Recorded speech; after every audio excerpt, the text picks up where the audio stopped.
예, 혹시 공감하실 수 있는지는 잘 모르겠지만은, 그 지금 이 시대를, 현대를 살아가는 그리스도인의 삶이 어떻게 보면 점점 열매가 사라져가고 열매가 좀 없어져가는 그 신앙으로 조금씩 변하고 있는 듯한 그런 느낌을 받습니다. 물론 거기에는 목회자인 저도 예외는 아니라고 생각을 합니다. 오늘 말씀에 열매에 대해서 나오죠. 열매에. 성경에도 그리스도인이라면 열매를 맺어야 된다는 이야기가 굉장히 많이 나옵니다. 그래서 우리가 빛의 자녀로서 빛의 열매를 맺어야 되고, 오늘도 또 성령의 9가지 열매를 맺어야 함을 이야기하고 있고, 열매는 그리스도인에게 있어서 있으면 좋지만 없어도 별 상관없는 그런 게 아니라는 거죠. 성경에서 말씀하시는 거는 그렇게 말씀하지 않습니다. 열매는 우리 그리스도인에게 반드시 있어야 되는 것인 줄 믿습니다. 있으면 좋고 없으면 상관없고, 혹은 중간쯤, 이런 신앙에 우리가 빠져들지 않게 되기를 간절히 원합니다. 열매 없는 상태를 우리는 방치해서는 안 됩니다. 내가 열매가 없다 이런 생각이 들 때는 열매 있도록 노력해야 돼요. 그래서 항상 기도해야 되고, 또 주님께 지혜를 구하고 인도해 주시고, 또 노력할 수 있도록 항상 방치하지 않고 열매를 맺도록 노력할 수 있게 되길 바랍니다. 성령의 열매에 관한 많은 설교를 듣고 이야기를 들었으니까 하나하나 사랑, 희락, 화평, 오래 참, 자비, 양선, 충성, 온유, 절제, 이런 9가지에 대해서 하나하나 제가 설명을 드릴 필요는 없다고 생각합니다. 그리고 이 성령의 열매 9가지는요 누구나 다 이해하는, 아주 우리가 쉽게 이해할 수 있는 그런 단어들입니다. 사랑, 설명이 필요합니까? 사랑, 희락, 기쁨, 평화, 오래 참음, 인내, 자비, 양선, 선한 그런 행위들, 충성, 주님께 충성하는 거죠. 온유, 따뜻한 마음, 부드러운 마음, 절제, 방탕하지 않고 절제하면서 세상 속에서 다 어려운 말이 하나도 없이 다 쉬운 말이에요. 성령의 열매에 대해서 굉장히 어려운 것을 우리에게 요구하고 우리가 모르는 것들을 요구한다면 문제가 있겠죠.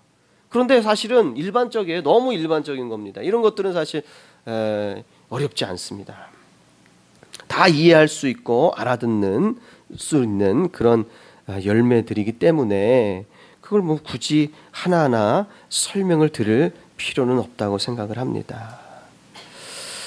그럼 오늘 이 성령의 열매에 대해서 제가 말씀드리고 싶은 거는 이 열매 맺는 어떤 신앙의 중요함.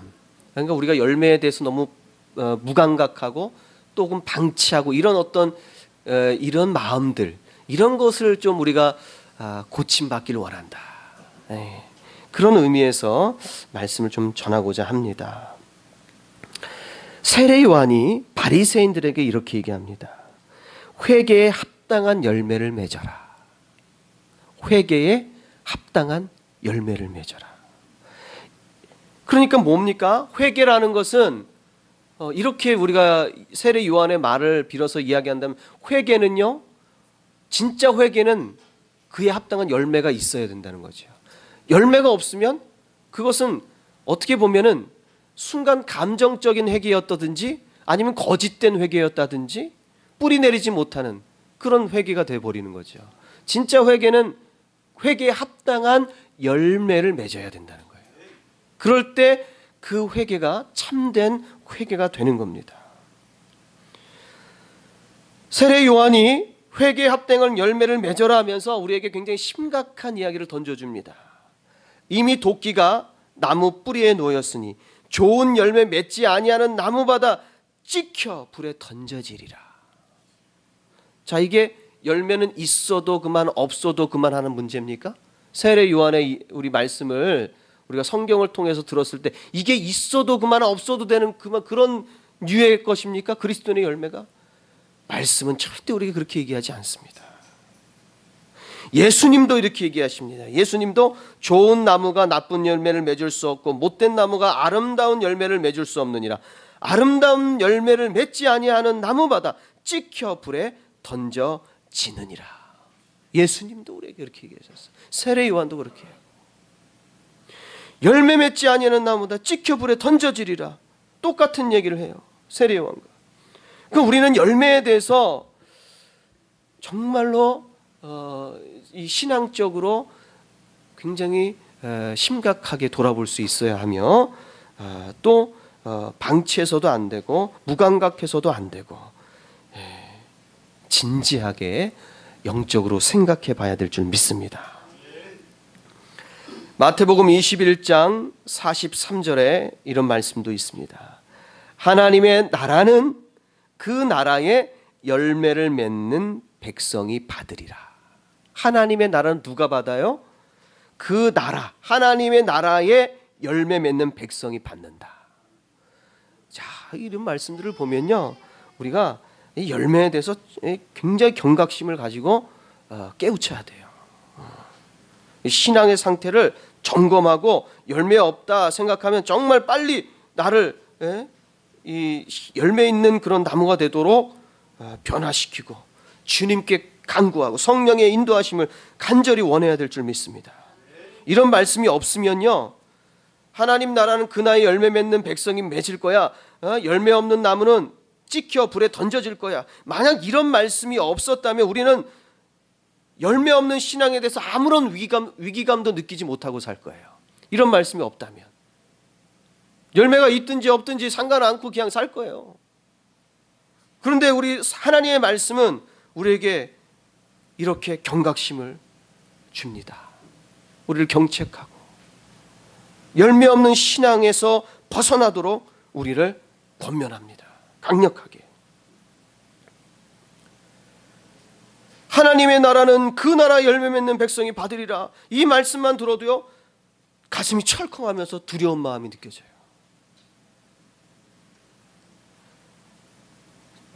얼마나 열매가 중요한지 깨닫길 바랍니다. 열매란 무엇입니까? 열매란 성경에도 예수님도 말씀하셨지만은 그들의 열매로 그들을 알리라. 그게 무슨 나무인지 열매를 보면 알아요. 사과나무는 사과 열매 맺겠죠. 포도나무는 포도 열매 맺어요. 무화과 나무는 무화과 열매를 맺습니다. 그 나무에 맞는 열매가 맺어져요. 열매로 그 나무를 알고 우리의 신앙의 열매로 그 사람의 신앙을 알고 그런 거죠.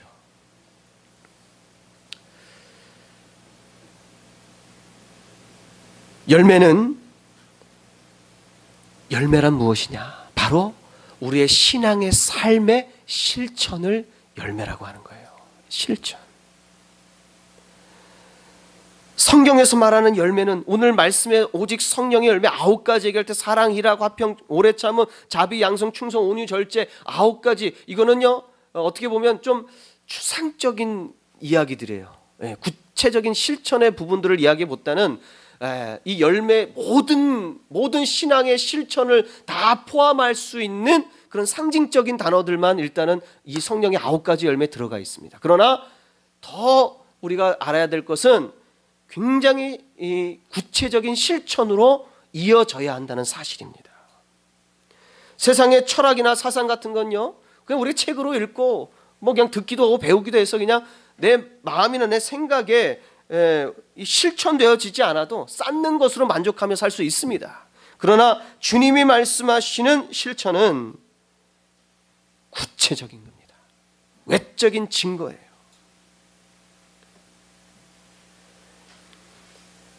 보여지는 맺혀지는 그 열매는 그 나무의 정확한 속성을 알게 되는데 삶에서 맺혀지는 행함의 열매들로 그 사람의 속을 알 수 있는 겁니다. 사랑이 가득한 사람이 구체적인 사랑의 행함을 하지 않겠습니까? 그 속에 사랑이 가득하며 사랑이 가득한 그 마음을 가졌으면 그에 합당한 행함을 하며 살게 되어 있어요. 사랑 말하면서 늘 다투고 미워하고 상대를 포용하지 못한다면 100번 얘기해도 그 속은 뻔해요. 없는 거예요. 예수님께서 배고프실 때의 일입니다. 예수님께 배가 고파요. 배가 고팠어. 줄였어요. 그래서 길가에 무화과 나무 한 그루가 있길래 거기서 무화과라도 열매를 먹을 수 있을까 가보셨어요. 저는 잘 모르겠지만 어느 학자들이 이야기하는 얘기를 보면은 오늘날까지도 무화과 나무는요, 모든 사람들이 특히 이제 팔레스타인 그 지중해 연안 국가들 가운데서 무화과 나무는 모든 사람들이 마음껏 취할 수 있도록 해놓은 개방적인 그런 나무라 그러더라고요. 그래서 이 열매를 가난한 자의 양식이다 이렇게 부르기도 한답니다. 가난한 자의 양식이다.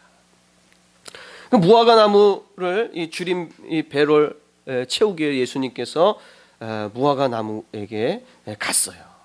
근데 무화과 나무 잎과 꽃이 무성합니다. 잎이 무성해요. 근데 열매는 없어요. 근데 무화과 나무가 잎이 무성할수록 열매가 많이 맺는다 그러더라고요. 저는 뭐 잘 모르겠지만 제가 찾아본 이걸로는 그래요.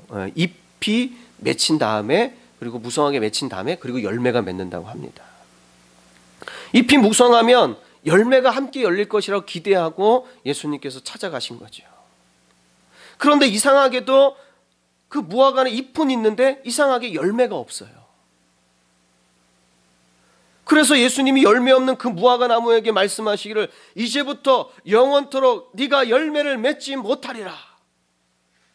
그랬더니 무화과가 말라버렸습니다. 야, 그 무화과 그 열매 없어서 예수님이 그렇게까지 하실 필요가 있을까? 막 너무 심하신 거 아니야? 이런 생각도 제가 한때는 좀 성경을 읽으면서 이렇게 그런 생각도 들었는데, 이거는 단순히 이 성경에 기록된 이 무화과 사건은 단순히 무화과 나무에 적용되는 문제가 아니라 이 사건은 열매 없는 신앙인들에게 향한 경고의 말씀이에요.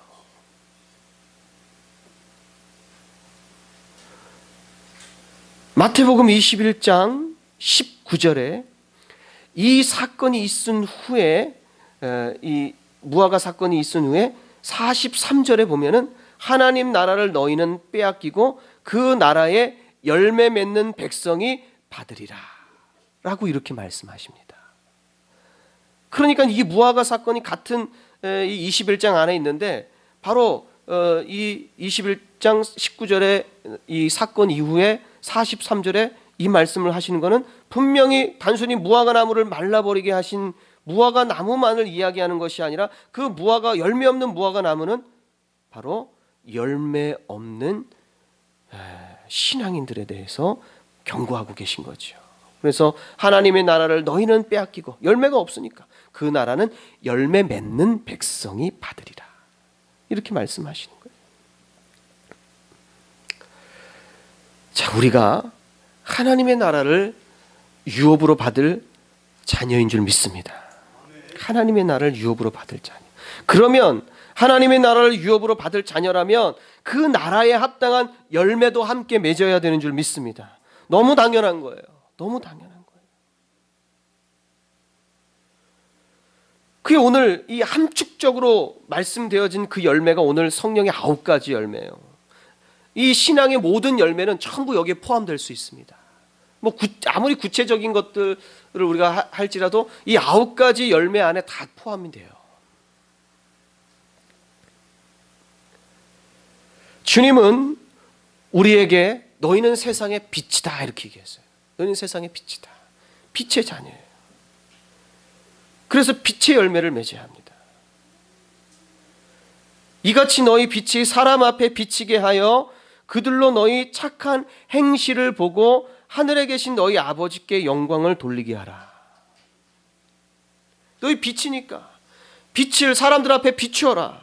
그게 뭐냐? 너희 착한 행실을 보고 그리스도인으로서, 믿는 사람으로서 하나님의 사랑을 아는 사람으로서 세상에 그 하나님의 사랑과 선하심과 자비하심과 긍휼하심을 그대로 우리는 보여줘야 될 빛의 역할을 해야 된다는 거죠.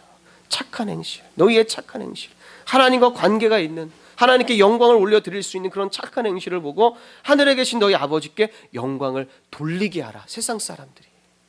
그러니까 아무리 세상에 많은 사람들이 착한 사람 많아도 하나님과 상관없는 사람들은 이 말씀에 해당이 안 돼요. 하나님께 영광 우리의 행실로 하나님께 영광 올려드리려면 우리가 주님 때문에 이렇게 착하게 살고 주님 때문에 이렇게 섬기고 사랑함을 주님의 이름으로 행해야 될 줄 믿습니다. 그럴 때 사람들은 우리의 착한 행실을 보고 하늘에 계신 아버지께 영광을 돌리게 되는 겁니다. 이 착한 행실이 바로 성령의 열매라고 할 수 있습니다.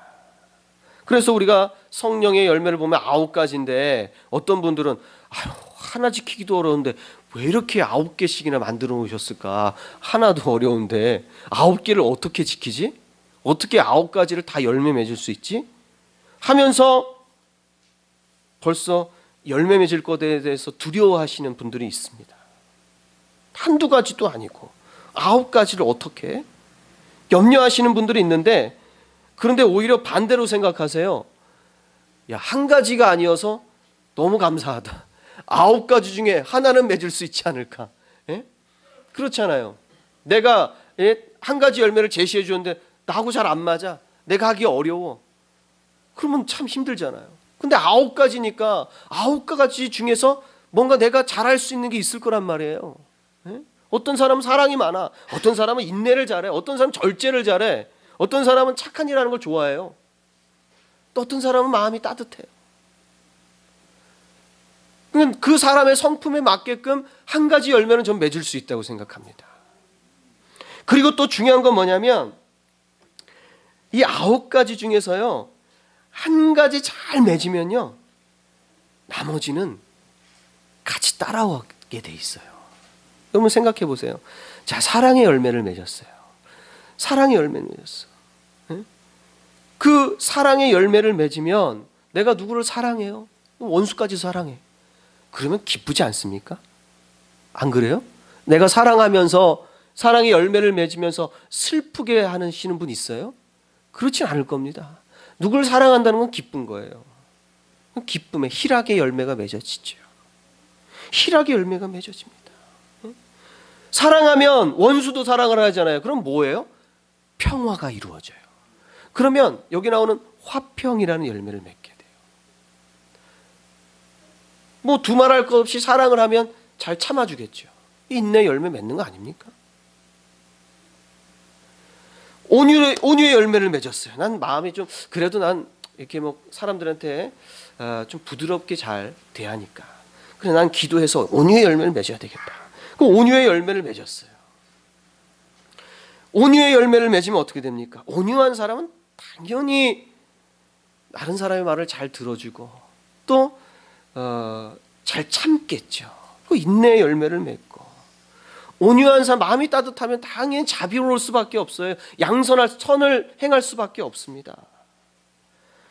그러니까 한 가지 열매를 여러분들이 정말 내가 잘 맺으려고 노력하고 기도하시고 하시면은 그 열매가 다른 열매를 맺을 수 있게 해준다는 사실을 여러분들이 깨닫기를 원합니다.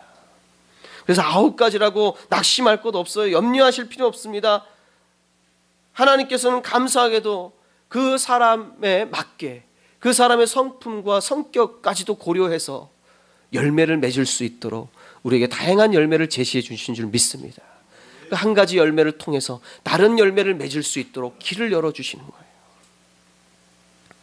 참 신비로운 겁니다. 하나님의 열매는 신비로운 거예요. 열매는 신앙생활에 있으면 좋지만 없다고 해도 크게 문제될 그런 것이 절대 아님을 여러분들 잊지 마십시오.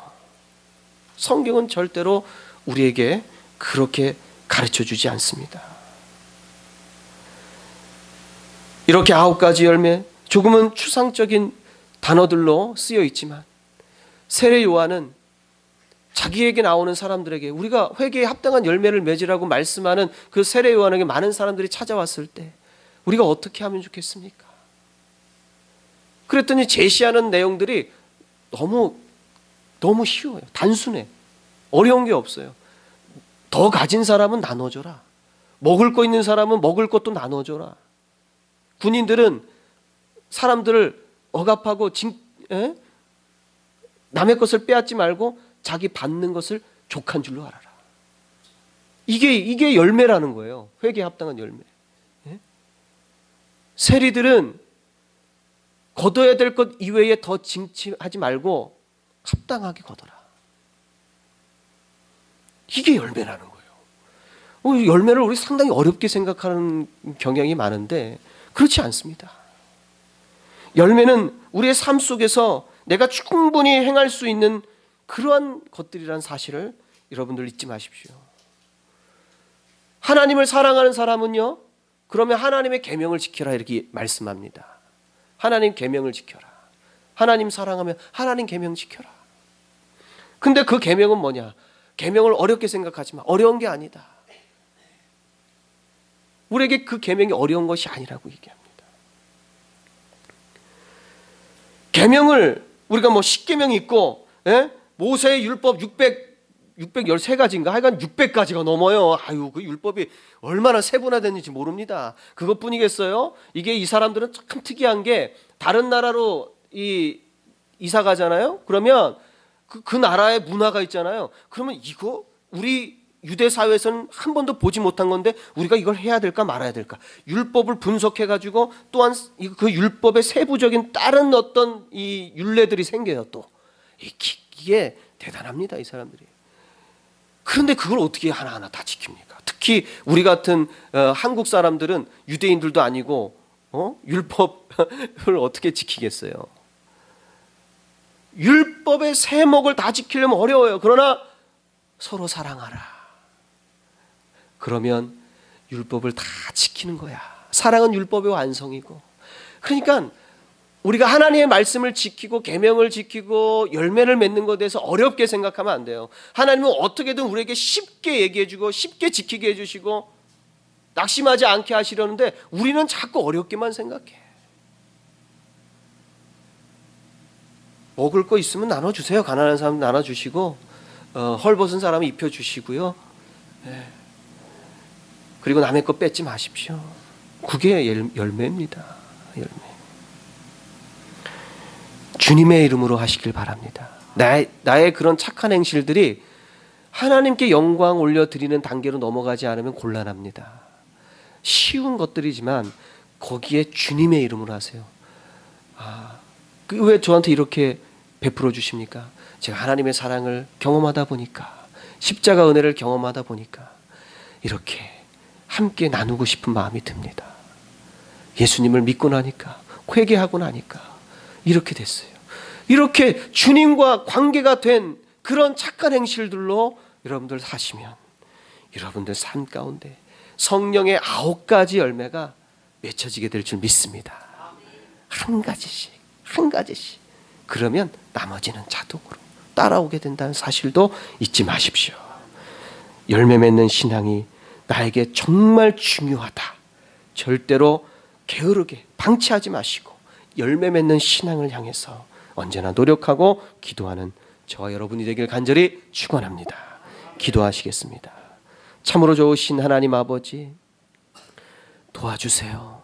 열매 없으면 하나님의 나라도 그 열매 맺는 백성에게 돌아간다고 합니다. 열매 없어서 도끼에 찍혀 불에 던져진 그런 안타까운 나무 되지 않고 도와주시옵소서. 무화과 나무처럼 열매가 없어서